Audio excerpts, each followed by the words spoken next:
Hola, ¿qué tal? ¿Cómo están? Buenos días, bienvenidos a Desorientados leyendo filosofía. Seguimos leyendo el discurso sobre el origen y los fundamentos de la desigualdad entre los hombres, entre los seres humanos. Y veamos dónde nos habíamos quedado la vez pasada.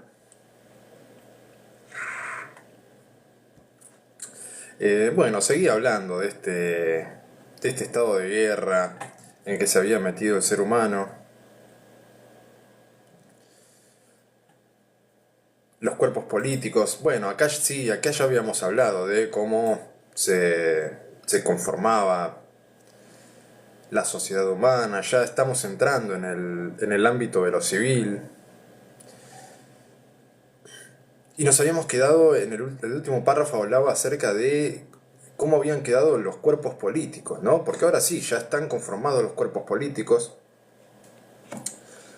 Y lo que decía Rousseau es que los cuerpos políticos entre sí habían quedado en estado de naturaleza. Sí, ahora me acuerdo bien dónde nos habíamos quedado la vez pasada. Es decir, se conformaron cuerpos políticos, estados, repúblicas, los podemos llamar sociedades.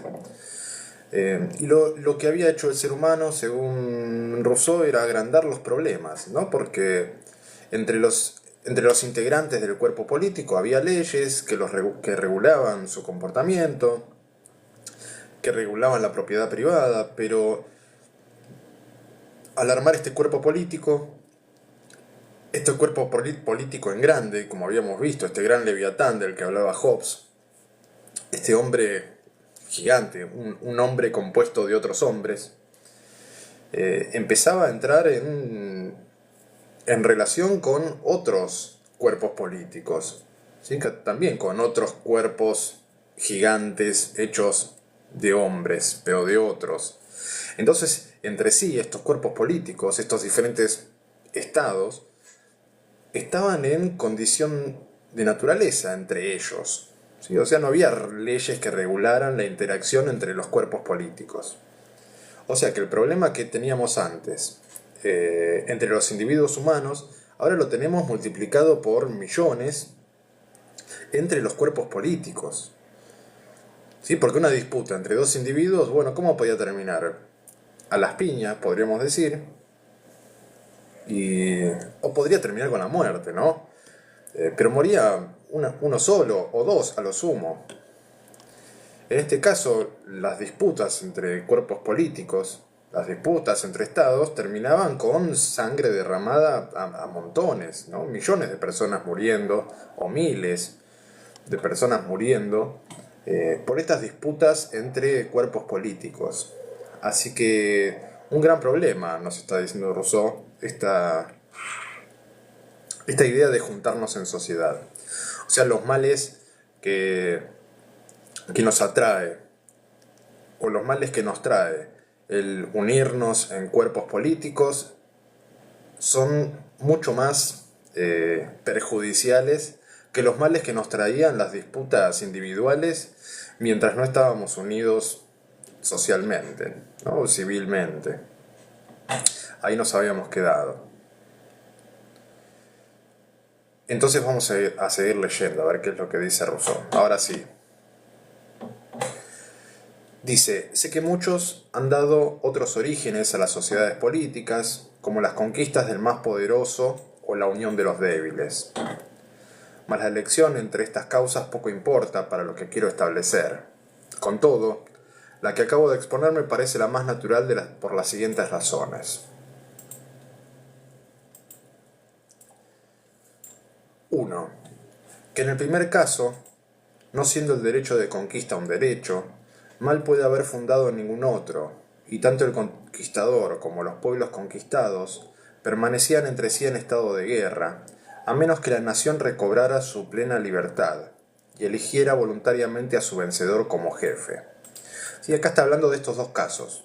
Vieron que introduce primero, dícese que muchos han dado otros orígenes a las sociedades políticas y nos propone dos tipos de orígenes. Primero la conquista del más poderoso y por otro lugar la unión de los débiles. ¿Sí? Así que vamos a empezar a analizar esos dos Orígenes, a ver qué es lo que pasa.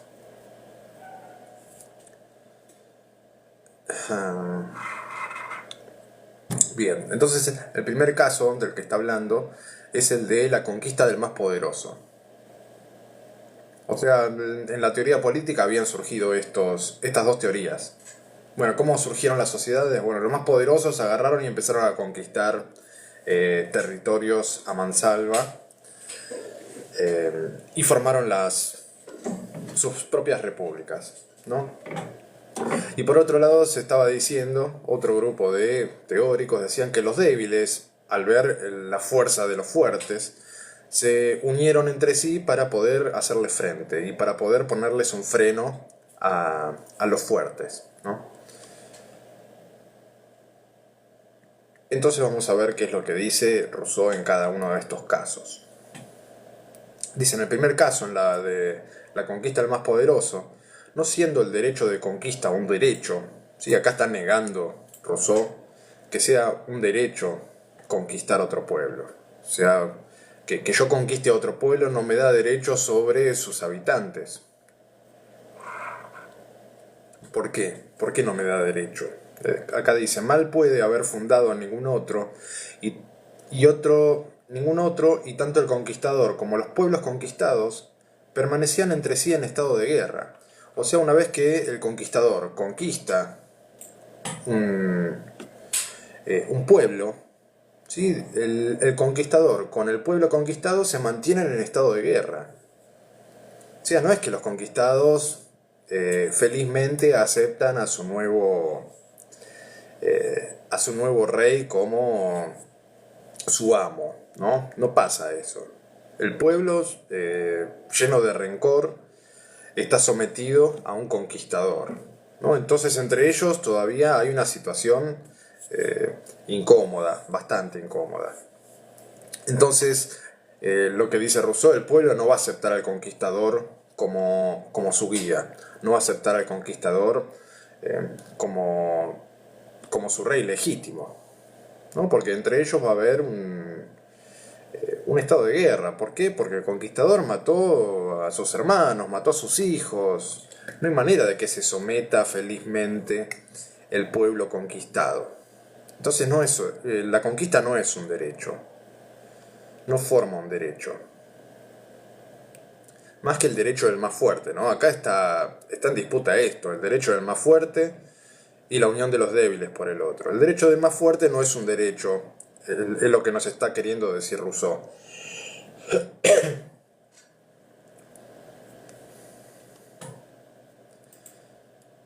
Dice, van a permanecer en estado de guerra a menos que la nación recobre su plena libertad, si el pueblo recobre su plena libertad, y que elija voluntariamente al vencedor como jefe. Ese va a ser el único caso en el que la conquista pueda tener un derecho. En el caso de que los conquistados vuelvan a ser libres y elijan a su conquistador como su rey. Puede pasar, ¿sí? Por ahí es un conquistador benévolo, que nos promete cosas, ¿sí? Nos convence, nos dice, bueno, yo conquisté este pueblo, los voy a dejar en estado de libertad para que decidan si quieren que yo sea su rey o quieren que otro sea su dirigente. Es decir, por la fuerza no hay derecho. El derecho viene cuando las personas están en libertad y eligen a su representante. Esto es lo que está mostrándonos. Mientras yo someta al pueblo, el pueblo sometido no tiene capacidad de elección, por lo tanto no hay derecho. ¿Sí? No hay derecho de que esta persona gobierne a los conquistados.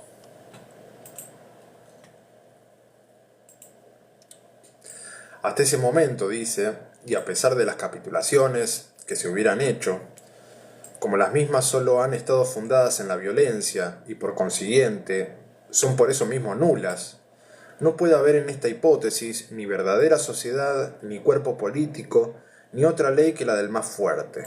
O sea, la ley del más fuerte no es una ley, no es un derecho. que algunos sean más fuertes que otros, eso no da poder legítimo, ¿sí? El poder no es legítimo si está fundado en la fuerza, si está fundado en la violencia.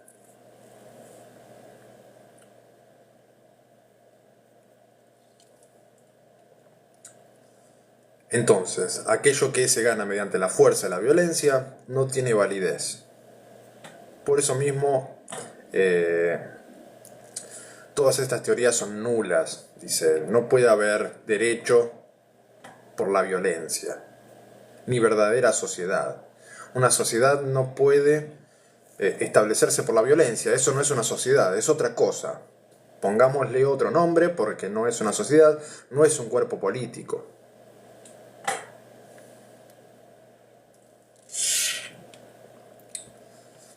En segundo lugar, o sea, ahora va a ver cuál es el segundo caso, ¿sí? La segunda teoría que está circulando en que las personas débiles se unen en contra de los más fuertes. Dice que en el segundo caso, las palabras fuerte y débil son equívocas. Entonces el escenario que se está tratando de imaginar Rousseau es, bueno, había una disputa entre fuertes y débiles, que ya esa disputa estaba puesta en tela de juicio, ¿no? Anteriormente. Pero bueno, hagamos de cuenta de que existen diferencias de fuerzas considerables entre los seres humanos, aunque no las hay, dice Rousseau, pero bueno, concedamos esto, que hay diferencias de fuerzas entre los seres humanos. Lo que nos dice es que la unión de los débiles, o en la teoría de la unión de los débiles en contra de los más fuertes, presenta una confusión entre las palabras fuerte y débil. ¿Sí? Ahí las palabras fuerte y débil se están usando erróneamente. Esa teoría está mal diseñada. ¿Por qué? Bueno, vamos a leer a ver si nos dice, si no se los comento yo, o por lo menos les digo lo que me imagino. Veamos completo el punto. Dice, en el segundo caso las palabras fuerte y débil son equívocas. En el intervalo que se encuentra entre el establecimiento del derecho de propiedad o del primer ocupante y el de los gobiernos políticos, el sentido de esos términos está mejor expresado por las palabras pobre y rico. Porque efectivamente, antes de las leyes, un hombre no tenía ningún otro medio de someter a sus iguales más que atacando su bien o dándole alguna parte del suyo.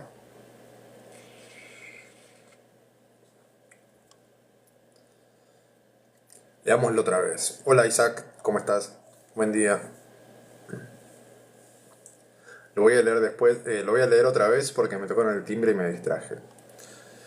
Dice que en el segundo caso las palabras fuerte y débil son equívocas. Sí, lo que él quiere reemplazar es la palabra fuerte y débil por la palabra pobre y rico. Ya habíamos visto esta distinción. No le gusta a Rousseau la palabra fuerte y débil porque prestan a confusión. ¿Por qué prestan a confusión?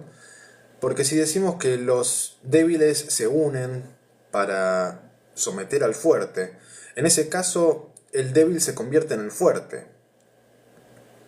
¿no? La unión de los débiles convierte a los débiles en el más fuerte y termina sometiendo a los fuertes. Entonces ahí, cuando los débiles se unen, los roles se invierten y sigue siendo el más fuerte el que está gobernando.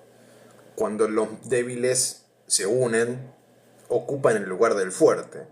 Entonces estos términos débil y fuerte terminan siendo términos débiles, valga la redundancia, ¿no? Son términos imprecisos porque es muy fácil cambiar de lugar o cambiar de referencia quién es el débil y quién es el fuerte. El fuerte es el que somete al débil. Si los débiles se unen sus fuerzas y someten a los fuertes, bueno, se cambian los roles automáticamente. O sea, los débiles pasan a ser fuertes y los fuertes pasan a ser los débiles y pasan a ser los sometidos. En ese caso también está operando la ley del más fuerte, que dijimos que la ley del más fuerte no da ningún derecho, porque la violencia no da ningún derecho. No se puede formar una república por medio de la violencia. ¿Por qué? Porque se sigue estando en estado de guerra. Van a estar en estado de guerra los fuertes y los débiles, constantemente. ¿Sí? Hay un sometido y alguien que somete. En ese caso no hay gobierno político, es otra cosa eso. Lo leo otra vez, para ver si queda más claro ahora. Dice que en el segundo caso las palabras fuerte y débil son equívocas. En el intervalo que se encuentra entre el establecimiento del derecho de propiedad o del primer ocupante y el de los gobiernos políticos. El sentido de esos términos está mejor expresado por las palabras pobre y rico, porque, efectivamente, antes de las leyes, un hombre no tenía ningún otro medio de someter a sus iguales más que atacando su bien o dándole alguna parte del suyo. Y esto era por medio de la fuerza. ¿No? Antes de las leyes, de lo que estábamos hablando también es de pobres y ricos. Es mucho más difícil invertir los términos pobres y ricos como pasa con fuerte y débil. Sigamos leyendo igual, porque ahora va a aclarar, va con un tercer punto. Dice que como los pobres, lo único que tenían para perder era su libertad. Habría sido una gran locura, de su parte, despojarse voluntariamente del único bien que les quedaba, sin ganar nada a cambio. Y acá va a empezar a hablar de la inconveniencia de este contrato que habíamos imaginado para los pobres, ¿no? Ya habíamos leído la vez pasada esta especie de discurso que daban los ricos hacia los pobres para proteger sus propiedades. Y el pobre en ese sentido estaba en una situación de desventaja. ¿Por qué estaba en desventaja? Y bueno, porque no tenía nada. Sin embargo, lo poco que tenía lo quería conservar. Entonces por eso fue convencido por el rico.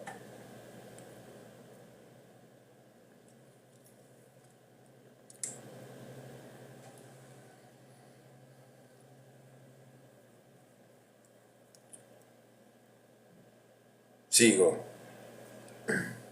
Dice que los ricos, por el contrario, al ser sensibles, por así decir, en todas las partes de sus bienes, resultaba mucho más sencillo dañarlos, que debían tomar, por consiguiente, muchas más precauciones para estar seguros, y que por último es razonable creer que una cosa ha sido inventada por aquellos a quienes es útil antes que por aquellos a quienes perjudica. Lo que está explicando acá Rousseau, lo que intenta explicar, me imagino yo, es esta distinción entre estas dos posibles teorías políticas.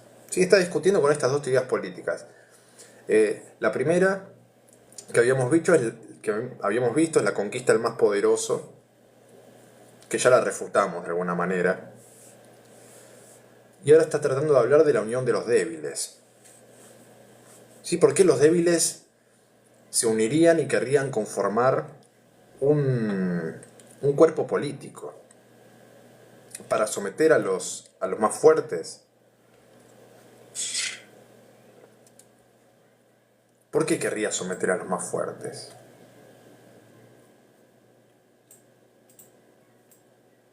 Los pobres no tenían necesidad de unirse, dice, o esto es lo que está pensando Rousseau.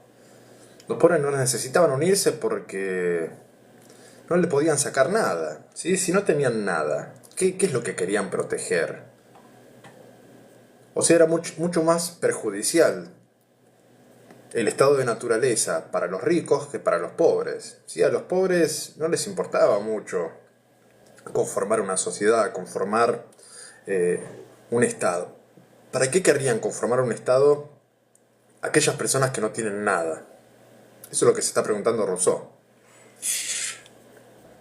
El estado de naturaleza, en definitiva, al que perjudicaba era al rico, era la persona que estaba llena de bienes y con miedo de perderlos. Ellos eran los realmente perjudicados. Los ricos.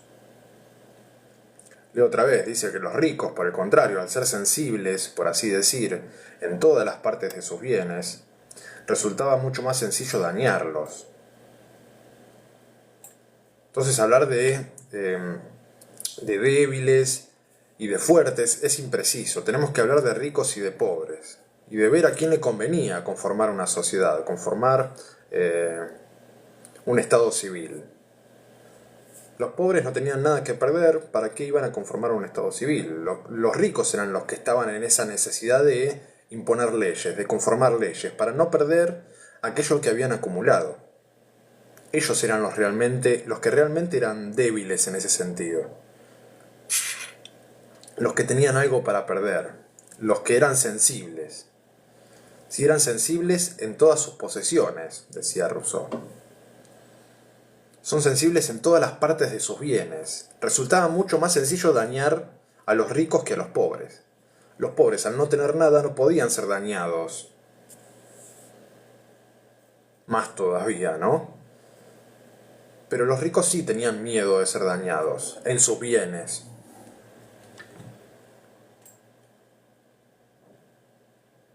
Entonces los que tenían muchas más precauciones para estar seguros eran estos ricos. Entonces es mucho más razonable creer que esta sociedad fue inventada por los ricos, que pensar que esta sociedad fue inventada por los pobres. Si vamos a elaborar una teoría política, dice Rousseau, bueno, veamos a quién perjudicaba el estado de naturaleza.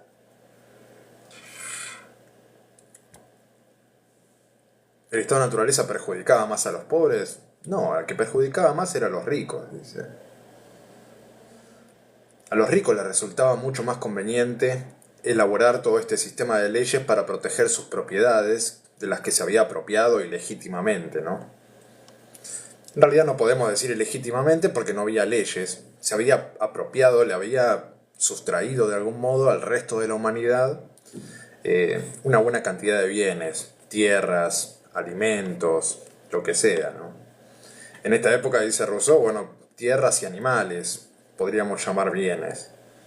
Bueno, aquellos humanos o aquellas personas que se apropiaron de tierras suficientes y de animales suficientes, tenía miedo de perder todo eso, entonces a ellos realmente les convenía conformar un sistema legal que protegiera esos bienes.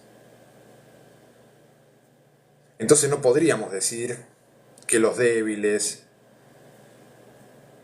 se unieron para conformar un estado para no ser sometidos por los ricos.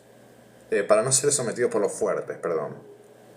Por eso dice que son imprecisos esos términos. Fuerte y débil no serían términos precisos. Porque en realidad si hablamos de débiles o de personas que pueden ser dañadas, en ese caso serían los ricos aquellos que pueden ser dañados. Porque son los que tienen algo para perder.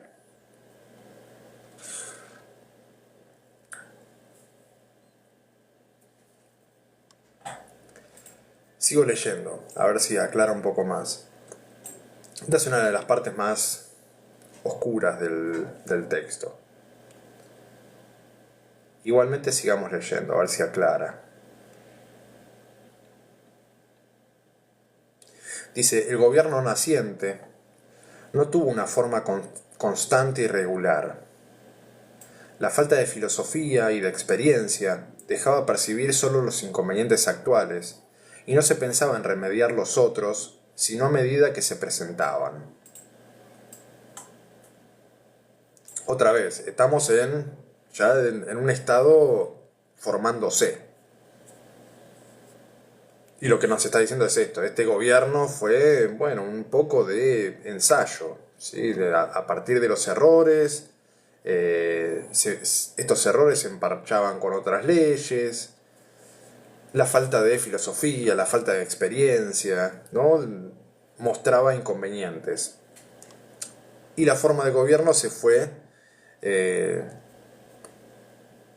haciendo de alguna manera, se fue gestando sobre esta inexperiencia del ser humano en el ámbito político. Es decir, no hay que adjudicarle experiencia, no hay que adjudicarle conocimiento de leyes, esto es algo muy primitivo y se fue formando de esta manera, ¿no? Se fue formando muy eh, ignorantemente, podríamos decir, hasta que se fue adquiriendo experiencia. En este caso no había cero experiencia, no había experiencia en el ámbito político. Entonces, la forma de este gobierno fue lo que dice Rousseau, no fue constante y regular, su forma fue cambiando. A pesar de los trabajos de los más sabios legisladores, dice Rousseau, el Estado político siguió siendo imperfecto, porque era obra casi del azar. Sí, las primeras formas de gobierno, las primeras leyes, bueno, fueron imperfectas, obviamente. Tuvieron sus fallas. Las leyes se fueron perfeccionando a lo largo del tiempo, viendo los problemas que podían llegar a traer, las imprecisiones que tenían esas leyes. Entonces al principio este sistema legal fue bastante pobre, bastante equívoco y cambiante.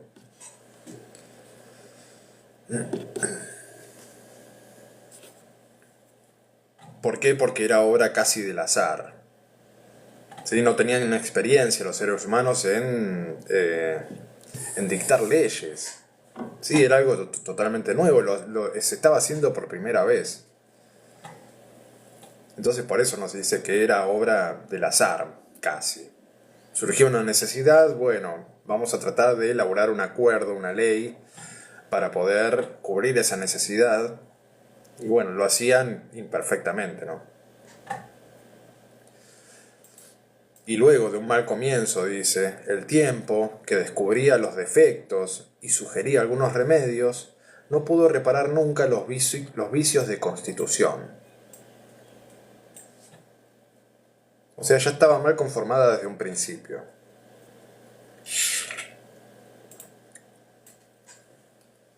Ya estaba mal conformada desde un principio, ¿por qué? Porque ya desde el principio de la conformación de la sociedad estaba contaminado.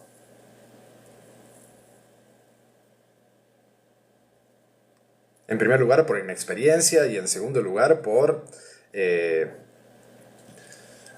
la intencionalidad de esta conformación social, ¿no? La intencionalidad que tenían los ricos de proteger sus bienes y de poner y de basar toda esta sociedad en una mentira, ¿sí? De la cual quisieron convencer a la mayoría de los pobres.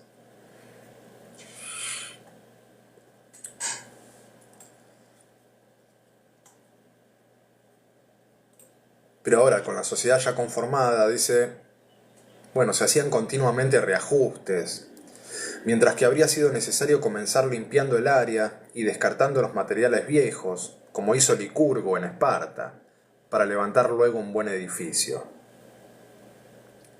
Sí, entonces con este inicio tan improvisado de dictado de leyes y de ver que estas leyes tenían defectos que no podían ser resueltos fácilmente, lo mejor que se podría haber hecho, dice Rousseau, es bueno, hacer borrón y cuenta nueva y decir, bueno, vamos a conformar una sociedad nueva y mejor. Ese sería una buena solución. Como hizo Licurgo en Esparta, dice. Entonces, ante este comienzo improvisado, injusto, ¿sí? Porque acá va a hablar Rousseau de un pacto injusto, ¿no? Este primer pacto que se hace entre los seres humanos, ya lo vimos, es un pacto que comienza con una desigualdad y lo que hace es perpetuar esa desigualdad. Es decir, los ricos tenían las manos llenas, los pobres tenían las manos vacías. Y dijeron, bueno, a partir de ahora legalizamos la propiedad privada, vamos a proteger nuestras propiedades y arrancamos todos desde acá, ¿no? Cada uno legaliza lo que tiene. El pobre, ¿qué va a legalizar? Nada, ¿sí? lo poco que tiene, y el rico va a hacer propio toda esa cantidad de bienes de las que se apropió. Entonces es una simulación de igualdad de oportunidades. ¿No? Dice, bueno, a partir de ahora todos somos iguales, todos estamos protegidos del mismo modo ante la ley, pero en realidad lo que se está legalizando es la desigualdad. Se está legalizando esta situación entre la diferencia de adquisición de bienes, la diferencia de estados, en ese momento que había entre ricos y pobres. Por eso Rousseau dice que se está legalizando la desigualdad.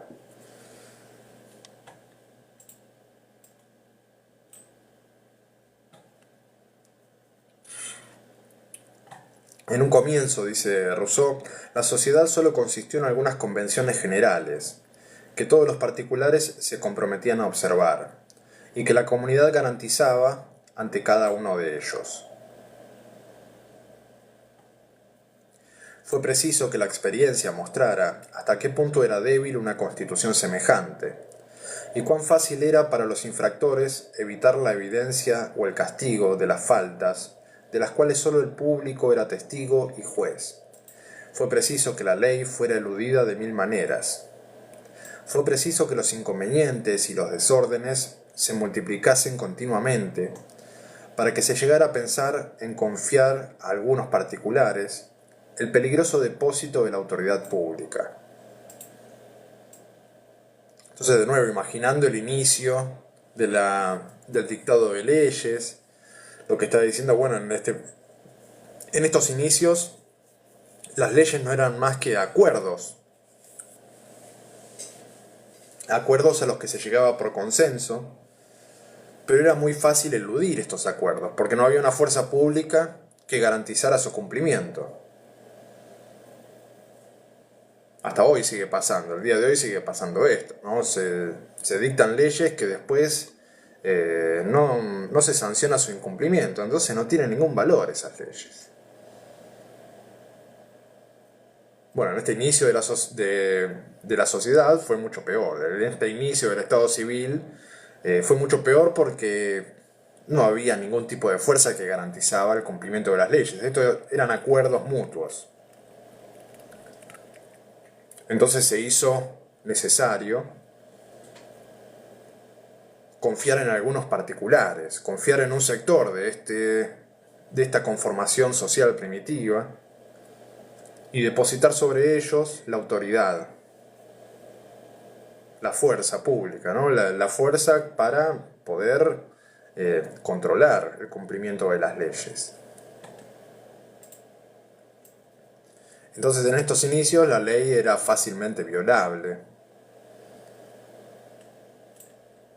hasta que se hizo necesario implementar esto. O sea, lo que nos está mostrando es que esto es todo un desarrollo que de algún modo es casi natural, ¿no? Es un desarrollo necesario. Si bueno, empezamos a establecer acuerdos entre los seres humanos, vamos a tener que, naturalmente, darle poder a un sector de la sociedad para que haga cumplir esos acuerdos. Y acá de algún modo está en consonancia o está en armonía con el pensamiento de Hobbes. Sí, Hobbes decía, los acuerdos que no están bajo la espada son solo palabras, ¿no? Si yo promuevo leyes sin la espada encima que nos amenace con castigarnos, bueno, no tiene ningún sentido la ley. En ese caso las leyes son solo palabras. Bueno, y esto de alguna manera lo está tomando de Hobbes, o por lo menos es la misma idea. Necesariamente, si vamos a promover leyes, tenemos que establecer alguna institución que garantice el cumplimiento de las leyes, o que castigue el no cumplimiento, que es lo mismo, ¿no? Entonces dice que habría que confiar a algunos particulares el peligroso depósito de la autoridad pública y se encargara a los magistrados la tarea de hacer observar las deliberaciones del pueblo. pues decir que los jefes fueron elegidos antes de que la confederación fuera hecha y que los ministros de las leyes existieron antes de las leyes mismas, es una suposición que no se puede combatir con seriedad.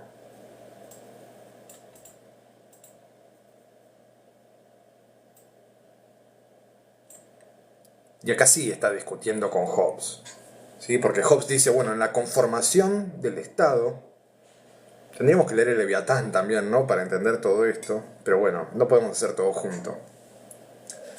En la misma conformación del Estado, dice Hobbes, se le delega todo el poder a un tercero. O sea, en la misma constitución de la sociedad, lo que se hace es darle todo nuestro poder a un representante, a un tercero, ¿sí? Donde se concentra todo ese poder, en el monarca. Y lo que está diciendo Rousseau es que no puede haber pasado esto. No se podría haber instaurado una autoridad única desde el inicio de la sociedad. Tuvo que haber comenzado con un par de acuerdos particulares, un par de convenciones, y después se hizo necesario imponer una autoridad para que garantizara eso. No había manera de que los que estaban acordando pudieran anticipar estos problemas. Los problemas que se presentaban ante las leyes que no estaban aseguradas por medio de una fuerza. No sé si se entiende bien.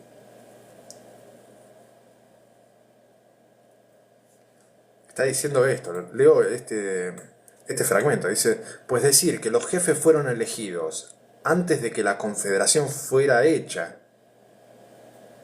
no hay manera de que los jefes hayan sido elegidos antes de que fuera hecha la confederación. Antes de hacer un Estado, o en el origen del Estado, no pudo haber estado la elección del jefe. Es imposible porque no había necesidad de poner un jefe. Eso lo decimos nosotros desde este momento, desde nuestra época, porque ya vemos que sí es necesario imponer una garantía de las leyes. Pero este hombre en estado de naturaleza no tenía experiencia política y no tenía idea de que tenía que colocar un sector de la sociedad o un monarca para garantizar el cumplimiento de las leyes. Lo que nos dice, primero surgieron las leyes y después se hizo necesaria su garantía, su observancia, el castigo, ¿sí? Al no ser cumplidas. Primero surgieron las leyes, después surgieron aquellos que violaban las leyes y finalmente se hizo necesario imponer una fuerza pública que las garantizara. Ese es un movimiento mucho más natural, dice Rousseau. A lo contrario de lo que decía Hobbes. ¿Sí? Hobbes decía en el momento del contrato, ¿sí? En el momento que se establece la república, en ese momento es cuando se le entrega todo el poder a una sola persona, al monarca. O sea que la conformación de la república consiste en eso, en colocar un representante y una persona donde se concentrara toda la fuerza pública, ya desde el inicio. Lo que está mostrando Rousseau es esta imposibilidad, no es un movimiento natural. No podía anticipar estos problemas el hombre en estado de naturaleza. Esto lo está diciendo Hobbes porque ya vive en un estado civil y sabe que es necesario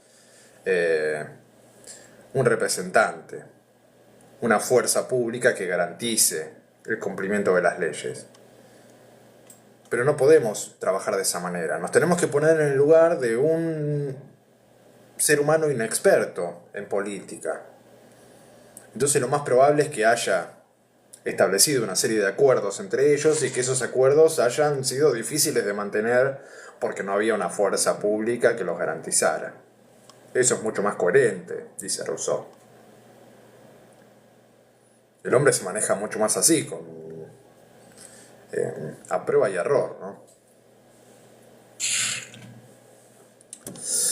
A ver, Carmen dice sí, pero ¿quién decide esas leyes? ¿Rousseau o quién elige ese monarca para Hobbes?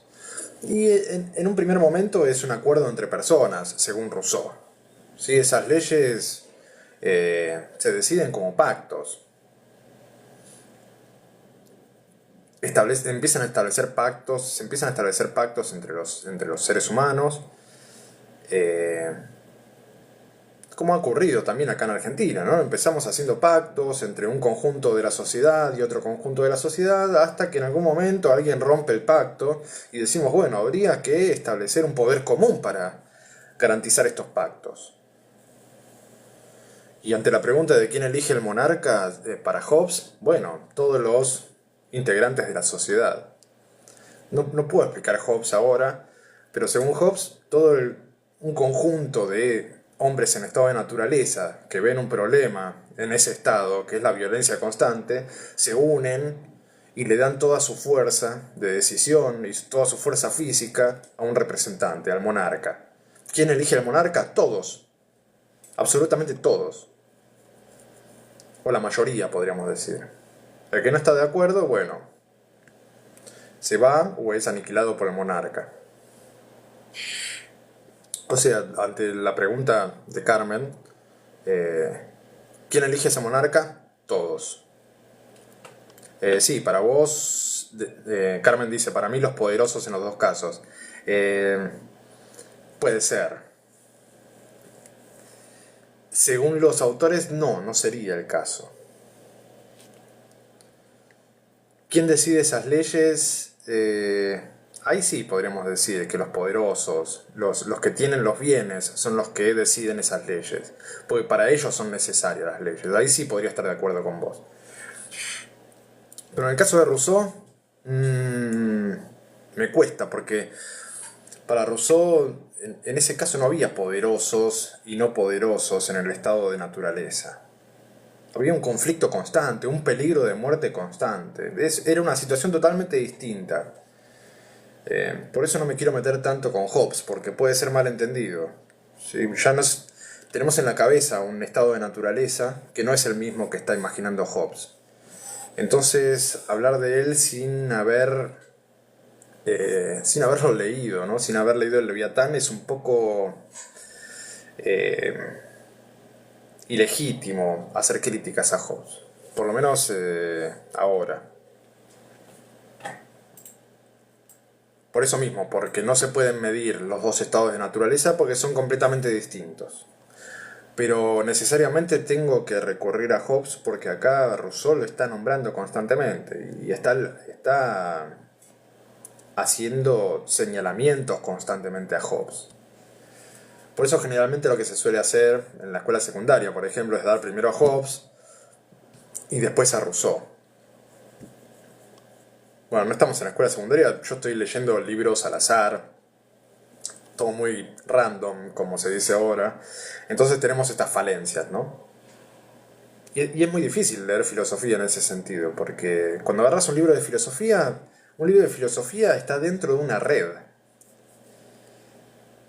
Entonces, ¿qué tengo que hacer para leer bien un libro de filosofía? Leer todas las obras de filosofía, más o menos, porque cada obra filosófica está metida en una red y está constantemente dialogando con otros pensadores y con otras obras.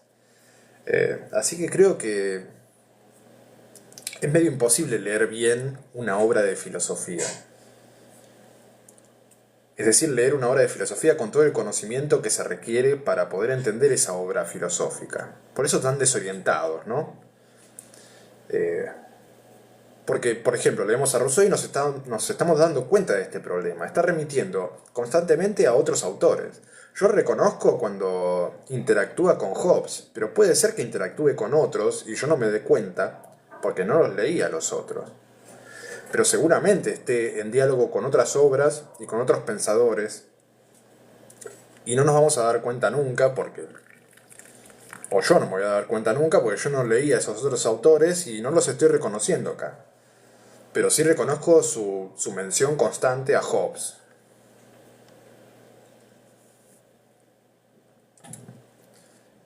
Pero bueno, es una de las dificultades de leer filosofía. Y uno puede decir, bueno, vayamos al principio y empezamos del principio a leer filosofía hasta el final. Y también se vuelve... Los problemas no se solucionan.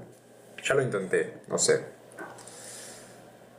Aunque sí, leer desde el principio, desde los antiguos, y aclara muchas cuestiones.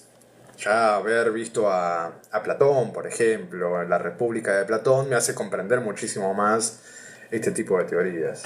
Pero de todas maneras, en un momento se descalabra todo y los textos empiezan a remitir a muchas obras. Y se hace muy complicado. Sin embargo, lo seguimos intentando, ¿no? Vamos así, vamos a los tumbos.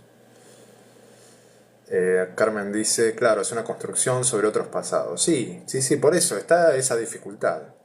Yo estoy limitado acá por mi conocimiento de la filosofía.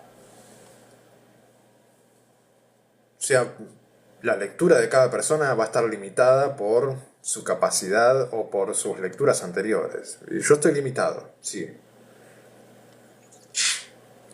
Creo que todos estamos limitados. Algunos en mayor o menor medida, pero estamos limitados para entender una obra. Y no hay dos lecturas de las obras iguales.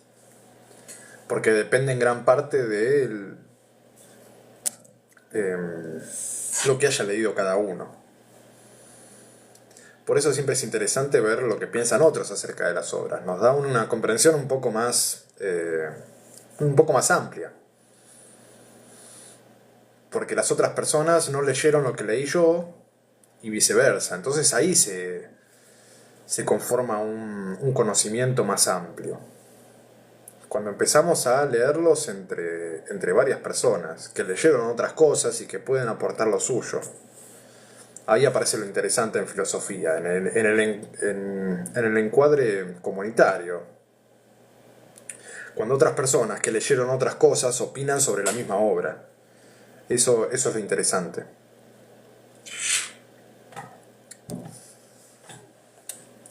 Bueno, sigo.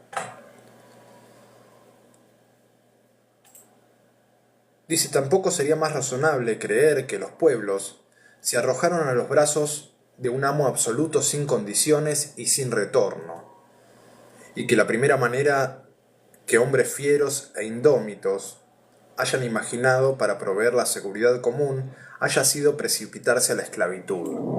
Otra vez, ¿no? Acá está diciéndole a Hobbes, ¿cómo podés imaginarte un inicio de la sociedad así, donde un montón de personas se tiran a los brazos de un amo absoluto, sin condiciones?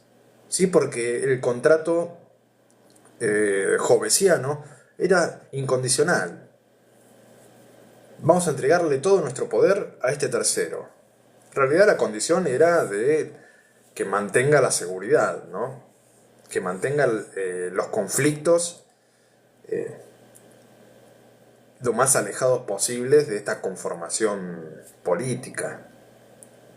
En realidad sí había condiciones. Las personas estaban en peligro de muerte.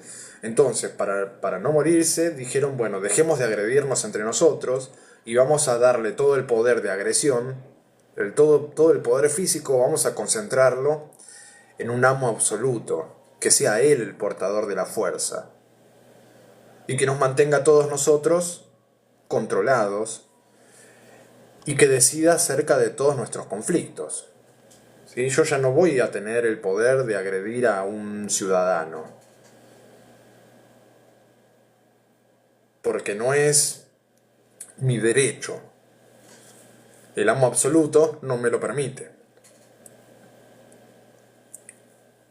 Entonces yo, si encuentro una injusticia, si encuentro que un conciudadano me agrede, tengo que ir a la autoridad pública y pedir que actúe en consecuencia. Yo ya no tengo derecho a usar mi propia fuerza. En Hobbes, ¿no? Espero que no... Se empieza a hacer una ensalada un poco esto. Pero Rousseau está remitiendo directamente. Entonces no es razonable esto que dice Hobbes, de que los pueblos enteros se arrojaron a los brazos de un amo absoluto sin condiciones y sin retorno. Aunque, aunque este sin condiciones y sin retorno está siendo un poco malo Rousseau con Hobbes, porque sí había condiciones y retorno. La seguridad, ¿no? Ese monarca, ese amo absoluto tenía que garantizar la seguridad. Y que no es poco, ¿no? Porque nos está quitando el miedo de morir constantemente.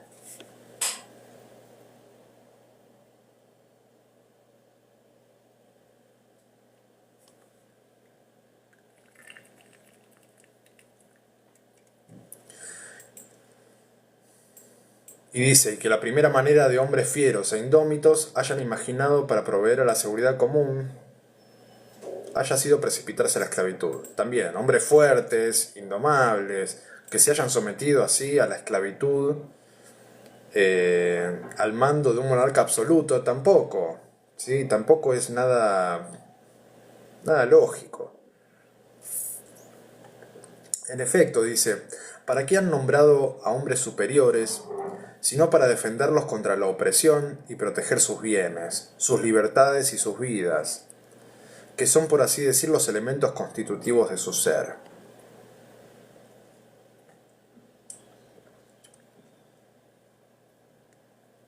Sí, con esto estaría de acuerdo Hobbes, me imagino. Pero lo que dice Rousseau es que se constituyeron después, cuando vieron que las leyes solas y los acuerdos solos no alcanzaban. Entonces acá lo que está marcando Rousseau es una diferencia. Sí, los dos instituyeron autoridades, pero Hobbes dice que se instituyó junto con la República y Rousseau dice que no. Sí, primero estuvieron los acuerdos entre ellos, acuerdos defectuosos, ¿no? Acuerdos sin experiencia, que tuvieron que empezar a pulir con el tiempo. Y después se hizo necesario o necesaria una autoridad para garantizar el cumplimiento de esos acuerdos. Así que hubo un tiempo entre la constitución de una sociedad civil y la institución de autoridades. Eso es lo que está queriendo marcar. Ahora bien, dice, en las relaciones de hombre a hombre, como lo peor que pudiera ocurrir a uno es verse a discreción de otro, ¿no habría sido contrario al buen sentido comenzar por despojarse entre las manos de un jefe de las únicas cosas para cuya preservación necesitaba su ayuda? Vamos a leerlo otra vez.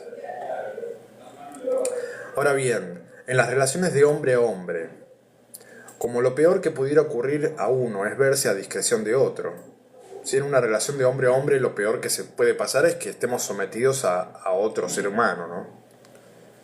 ¿No habría sido contrario al buen sentido comenzar por despojarse entre las manos de un jefe de las únicas cosas para cuya preservación necesitaban su ayuda? ¿Qué equivalente habría podido ofrecerles a cambio de la concesión de un derecho tan preciado? Y si se hubiera atrevido a exigirlos so pretexto de defenderlos, ¿no habría acaso recibido de inmediato la respuesta del apólogo? ¿Qué más nos haría el enemigo? Es pues irrefutable, y es la máxima fundamental de todo el derecho político, que los pueblos se han dado jefes para defender su libertad, y no para ser esclavizados.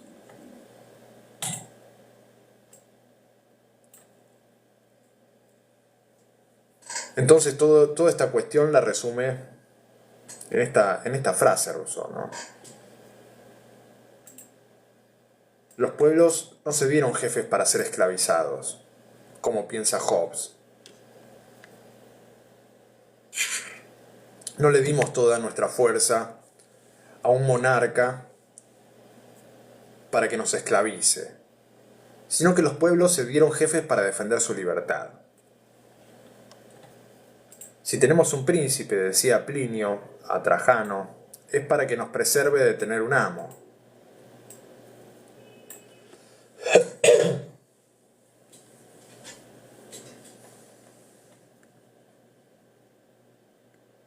Es decir, elegimos a un príncipe, elegimos a un representante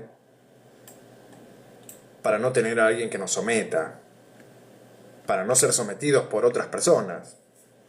Sí, ese es el problema que teníamos en el estado de naturaleza, que estábamos sometidos a otras personas. Entonces instituimos una autoridad para defender nuestra libertad. Sobre el amor a la libertad, los políticos crean los mismos sofismas que los filósofos sobre el estado de naturaleza, dice. A partir de las cosas que ven, juzgan sobre cosas muy diferentes que no han visto, y atribuyen a los hombres una inclinación natural a la servidumbre, inspirados por la paciencia con la que soportan la suya aquellos que tienen bajo sus ojos, sin percatarse de que con la libertad ocurre lo mismo que con la inocencia y la virtud. Se siente su precio en la medida en que se goza de ellos, y se pierde el gusto apenas se los ha perdido.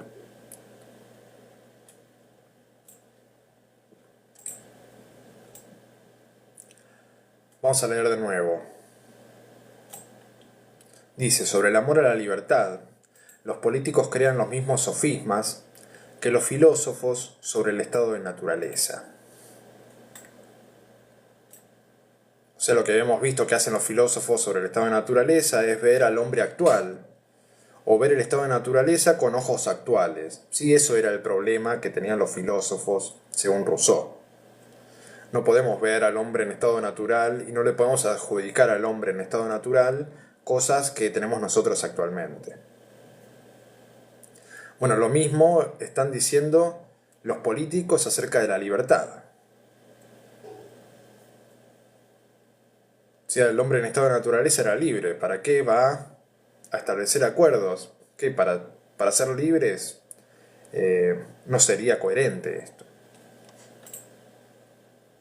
O sea, de alguna manera tienen que despojarse de una parte de su libertad cuando hacen estos acuerdos.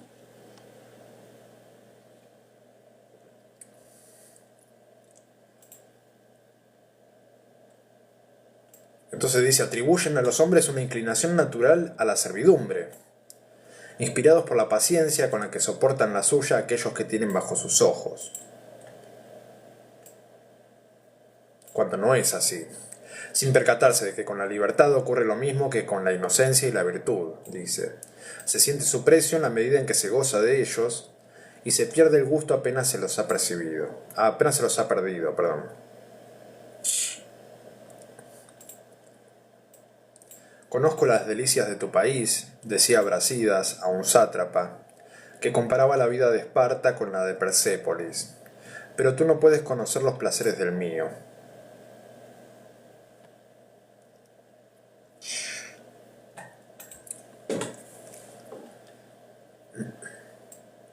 Sigo leyendo, a ver si aclara un poco. Así como un corcel indómito eriza sus crines, remueve la tierra con sus patas, y forcejea con solo ver el freno, mientras que un caballo domado soporta pacientemente el látigo y la espuela. Así el hombre bárbaro no baja su cabeza ante el yugo que el hombre civilizado carga sin murmurar, y prefiere la más tormentosa libertad a una apacible sujeción.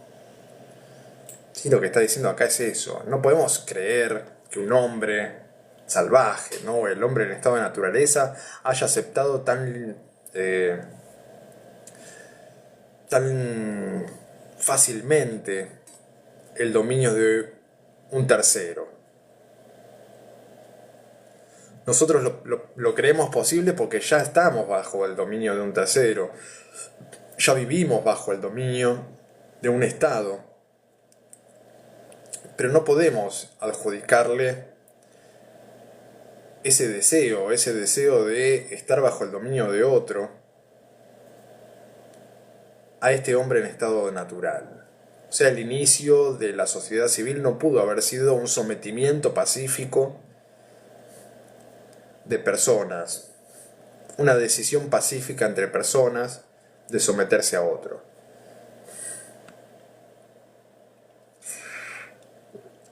Por eso hace la comparación entre el corcel indómito, ¿sí? Un caballo que no ha sido domado,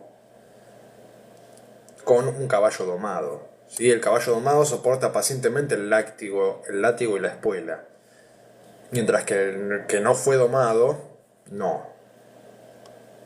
Forcejea con sus patas, se resiste.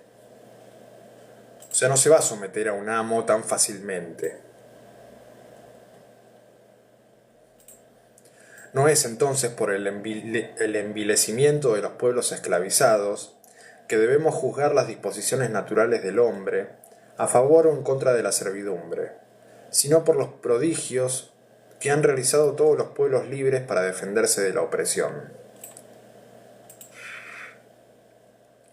Sé que los primeros no hacen más que jactarse constantemente de la paz y la tranquilidad de la que gozan sus cadenas,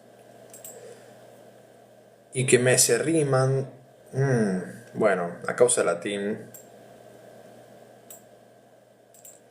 Pero cuando veo a los otros sacrificar los placeres, el descanso, la riqueza, el poder y la vida misma a la conservación de ese único bien tan desdeñado por aquellos que lo han perdido, cuando veo animales que han nacido libres y aborrecen el cautiverio, romperse la cabeza contra los barrotes de su jaula, cuando veo multitudes de salvajes completamente desnudos despreciar las voluptuosidades europeas y enfrentar el hambre, el fuego, el hierro y la muerte para no conservar más que su independencia, tengo la impresión de que no corresponde a los esclavos razonar sobre la libertad.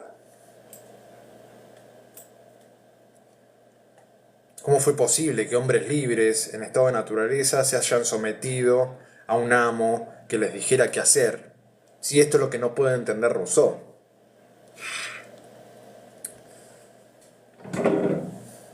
O sea, tiene que haber surgido la necesidad de establecer un representante para sacarlos de la opresión, ¿no? Se tiene que haber dado una opresión inicial para poder elegir un representante que nos saque de esa opresión.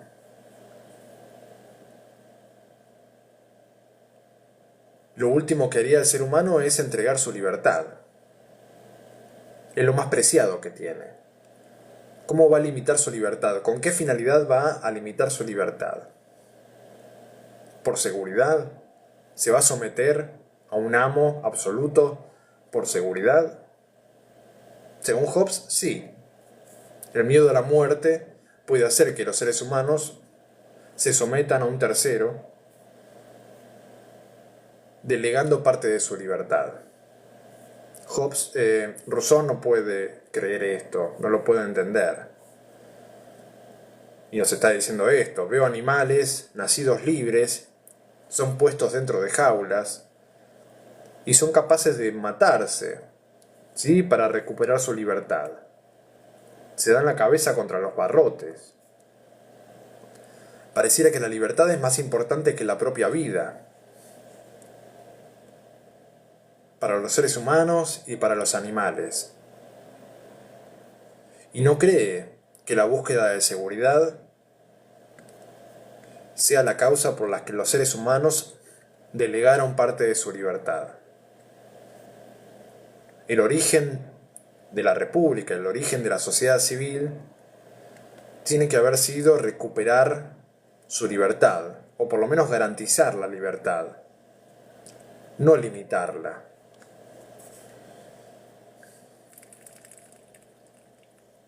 La libertad tiene que haber sido creciente con la constitución del Estado civil.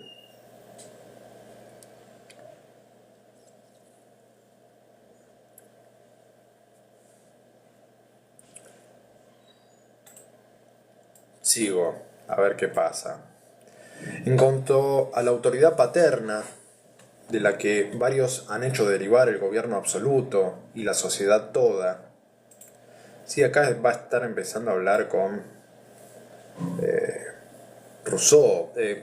con Aristóteles seguramente. Aristóteles, por otro lado, no voy a explicar todo Aristóteles. Primero porque no puedo hacerlo acá. Y segundo porque no tenemos tanto tiempo. Pero lo que creía Aristóteles era que el hombre era naturalmente social. ¿sí? No hizo falta ningún contrato como el que está proponiendo Rousseau, no hubo un estado de naturaleza donde el ser humano no estuviera unido en sociedad. El ser humano naturalmente es social, según Aristóteles, y la primera sociedad en la que se encuentra es la familia. ¿Sí? Y el Estado, o sea, la República, sería la evolución natural de la conformación familiar. O sea, dentro de la familia tenemos una autoridad o tenemos autoridades. El padre y la madre. Sí, hay un amo absoluto, según Aristóteles era el padre, ¿no? El que tomaba todas las decisiones. Y en base a esa natural conformación social, bueno, nos sometemos a otra persona, a un padre más grande, podríamos decir. O sea, la familia sería una continuidad. El Estado sería una continuidad de la conformación familiar.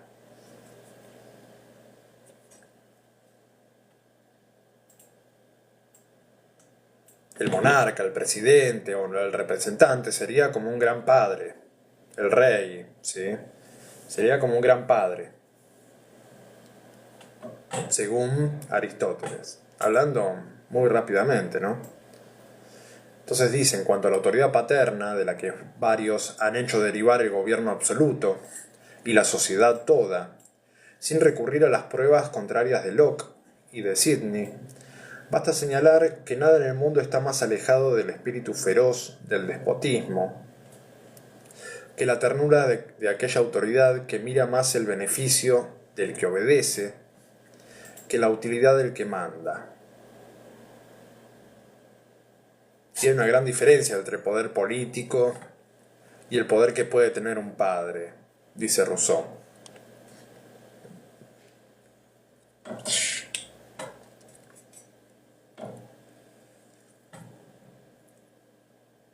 La autoridad que tiene un padre es una autoridad tierna, dice. Lo que busca el padre es el beneficio del que obedece. Lo que busca el déspota es otra cosa. Lo que busca el déspota es el beneficio propio. Busca el beneficio, sí, del que manda. Entonces no hay comparación entre la autoridad paterna y la autoridad de un déspota, de un monarca absoluto. A menos que ese monarca absoluto vele por la seguridad de sus gobernados, que no estaría pasando. No pasó nunca, según Rousseau. Y bueno, es evidente que no pasó nunca en ningún lado. ¿Sí? Que un gobernador o que una autoridad estatal gobierne en beneficio de los que está gobernando.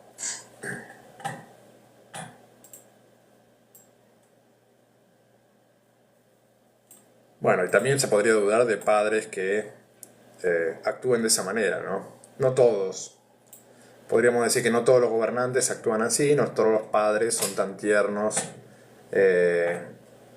y quieren beneficiar a sus hijos.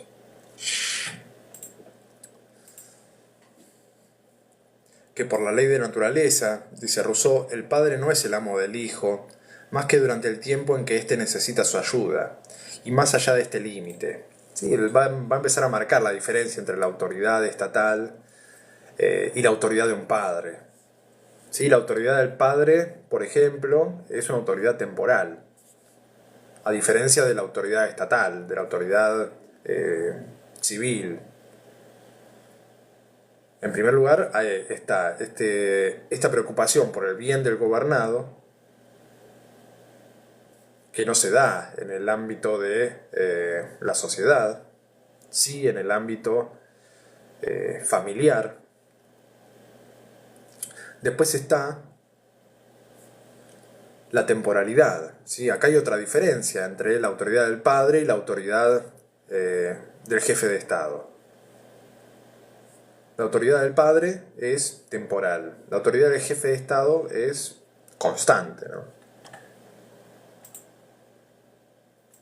Leo otra vez, dice que por la ley de naturaleza el padre no es el amo del hijo más que durante el tiempo en que éste necesita su ayuda, y más allá de este límite. Más allá de este límite, todos se vuelven iguales, y entonces el hijo, perfectamente independiente del padre, solo le debe respeto y no obediencia. Si una vez que se hace mayor el hijo, se separa del padre, y sí, le debe respeto, pero no hace falta que lo obedezca, ¿no? Ahí el padre, una vez que el hijo adquiere la mayoría de edad, pierde toda autoridad. Ya no es una autoridad para el hijo.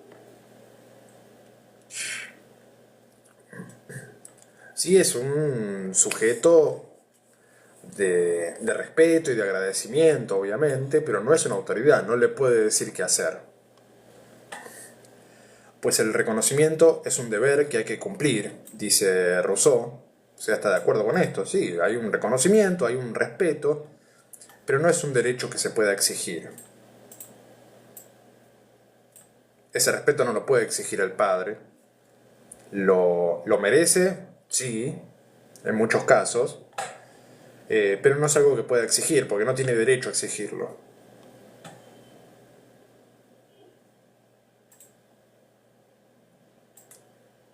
Entonces acá está haciendo esta discusión entre que está entrando en la discusión de Aristóteles, que dice que el poder civil, el poder del déspota, tiene origen en la naturaleza humana, ¿sí? En la conformación de la familia, tiene origen en el poder paterno. Acá nos está diciendo que no, son dos poderes distintos y no hay manera de que se haya derivado uno de otro. ¿Por qué? Por estas diferencias. ¿Nos convencen estas diferencias? No sé. Aristóteles lo fundamenta bastante bien, como para que estos 2 o 3 argumentos me convenzan. Por lo menos a mí, ¿no? Hay muchos teóricos que después hablaron acerca de esta continuidad entre la sociedad familiar y la sociedad civil. Y no lo veo tan loco. No veo que esa teoría sea tan mala.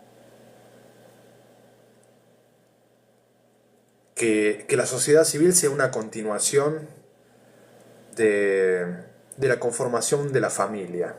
Que haya una evolución natural ahí. Lo que decía Aristóteles era esto, que al principio había familias, ¿sí? Madre, padre e hijos. Después por conveniencia se fueron agrandando las familias, se fueron creando clanes, podríamos decir, se fueron uniendo con otras familias, con familias vecinas. Es algo totalmente, no sé, por lo menos para mí increíble, factible.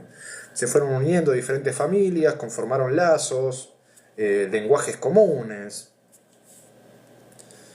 empezaron a establecer leyes de comportamiento entre ellos. Y de ahí naturalmente surgió un estado. Y así como cada familia tenía un líder, un padre de familia, como cada clan tenía un padre, una autoridad, que era el hombre más viejo, ¿no? Generalmente. Un estado necesitó de un padre guía, de un padre autoridad. Y ahí habría una continuidad natural. Pero bueno, sigamos leyendo a Rousseau. Pero veamos que está hablando con una teoría que, por lo menos a mí me agrada bastante, la de Aristóteles. Después viene Hegel, ¿no? Que va a continuar con esa visión. Hegel después va a hacer una crítica al contractualismo del que habla Rousseau. Dice, en lugar de decir que la sociedad civil deriva del poder paterno, había que decir por el contrario que ella toma ese poder, que de ella toma, perdón, que de ella toma ese poder su principal fuerza. Lo leo otra vez. En lugar de decir que la sociedad civil deriva del poder paterno, habría de decir, por el contrario, que de ella toma ese poder su principal fuerza. Si el poder paterno toma de la sociedad civil su fuerza. Un individuo solo fue reconocido como padre de otros cuando estos permanecieron reunidos alrededor de él.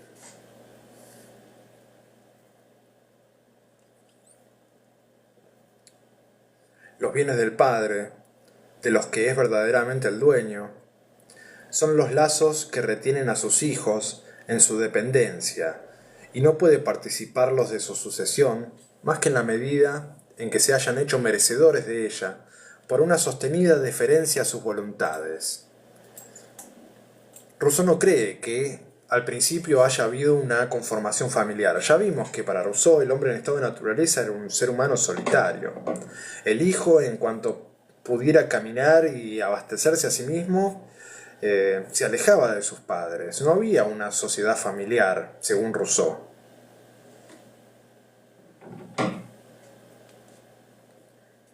Entonces no habría lazos familiares naturales, no habría un cariño natural entre los seres humanos.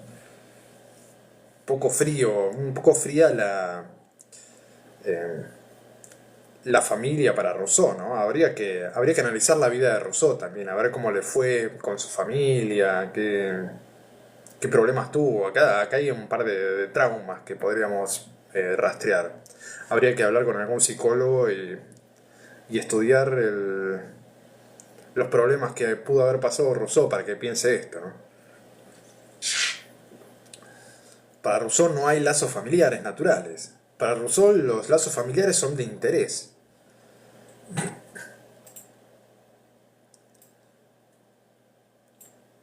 Entonces, para que los hijos permanezcan alrededor del padre, una vez habiendo ganado su independencia, tiene que haber sido por los bienes del padre. Entonces, los hijos se quedan con los padres porque los padres tienen bienes,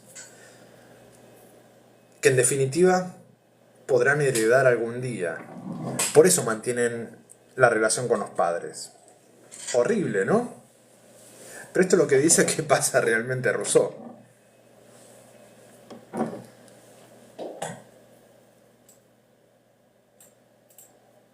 Leo otra vez, dice, un individuo solo fue reconocido como padre de otros cuando estos permanecieron reunidos alrededor de él. Los bienes del padre, de los que es verdaderamente el dueño, son los lazos que retienen a sus hijos en su dependencia. O sea, si los hijos deciden seguir dependiendo del padre, es porque el padre tiene bienes, es porque el padre tiene cosas, tiene poder económico, podríamos decir.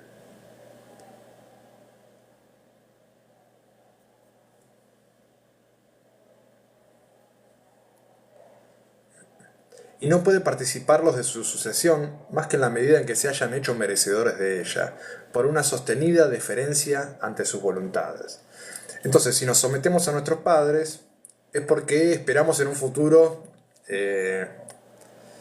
la herencia, ¿no? Es decir, la cohesión familiar viene dada por la propiedad y por la herencia. Entonces lo que nos dice es que la familia no es anterior a la sociedad civil, sino que la familia es el producto de la sociedad civil.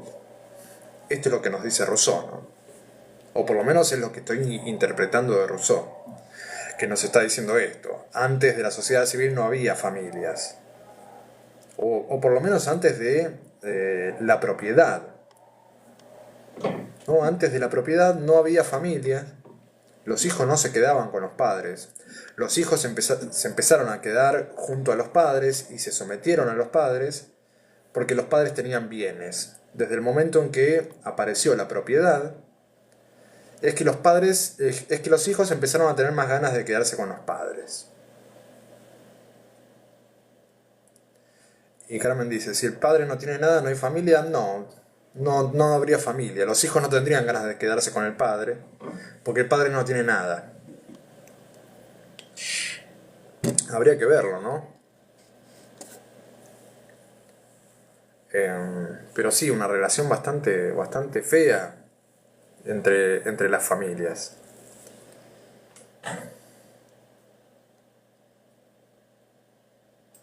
Dice ahora bien, lejos de poder escapar Ahora bien, lejos de poder esperar un favor semejante de parte del déspota, ¿sí? Acá establece la diferencia entre el sometimiento a un padre y el sometimiento a un déspota, ¿sí? El sometimiento a una autoridad civil.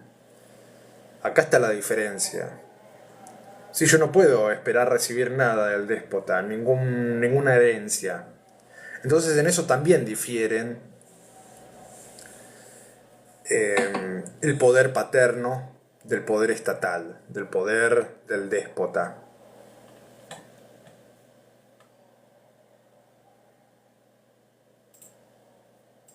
Todos estos argumentos son para demostrar de que el poder paterno no es lo mismo que el poder político. Esto es lo que nos está diciendo Rousseau. Los argumentos, no sé, no quiero hablar mal de Rousseau, ¿no? Porque me gusta Rousseau, pero podríamos discutirlos, estos argumentos. Se podría hacer un análisis de cada uno de los argumentos y fijarnos si realmente refutan la idea de que el poder político es una continuación del poder paterno. Podríamos tomarnos este trabajo. No acá porque, bueno, estamos leyendo el libro completo y lo estamos haciendo así, en medio de un diálogo, ¿no? Pero un trabajo de filosofía podría consistir en eso, en tratar de ver si realmente este argumento que hace Rousseau es válido. Si realmente este argumento lo que hace es mostrarnos la falta de continuidad entre el poder paterno y el poder político.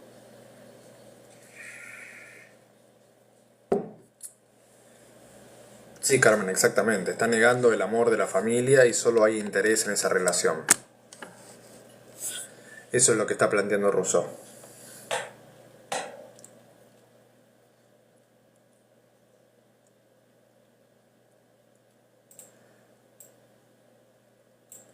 Dice, ahora bien, lejos de poder esperar un favor semejante del déspota, los sujetos le pertenecen, ellos y todo lo que poseen, o al menos así lo pretende él, y por tanto se ven reducidos a recibir como un favor aquello que el déspota les deja de los propios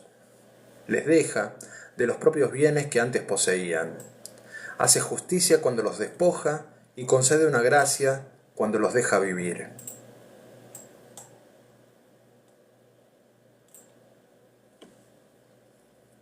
Entonces sigue haciendo esta crítica al Leviatán de Hobbes.